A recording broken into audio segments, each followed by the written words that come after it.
أهلا مشاهدينا بكم من قلب قناة السويس من القطاع الجنوبي من مدينة السويس.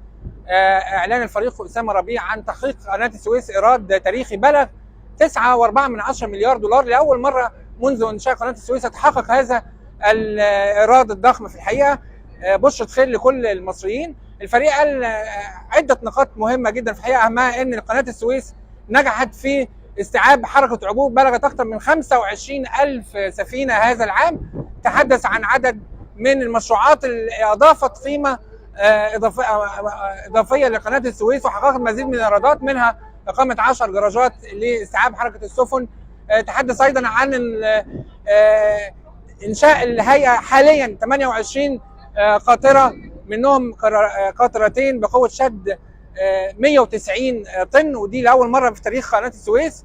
أيضا الفريق أسامة ربيع تحدث في المؤتمر الصحفي اللي اتكلم فيه عن الإيرادات، عن دخول الهيئة لأنشطة جديدة زي مصنع البتروكيماويات الجديد اللي تكلفته حوالي 2.5 مليار دولار، وقال ان ده في اطار خطه الهيئه لتعظيم مواردها او تنويع مصادر الدخل، بحيث ان الهيئه لم تعد مجرد محصل للرسوم، لا ده هي دلوقتي بتعظم قيمه مضافه للمجرى الملاحي لقناه السويس. في الحقيقه يمكن زي ما حضراتكم شايفين بنقول مبروك، النهارده يوم تاريخي بكل ما تعنيه الكلمه من معنى. 9.4 مليار دولار ان شاء الله كده دائما وابدا المزيد، وبشرة خير هذا العام ان شاء الله. اشكركم، كنت معكم الصحفي هاني عبد الرحمن موثق قناه السويس الجديد.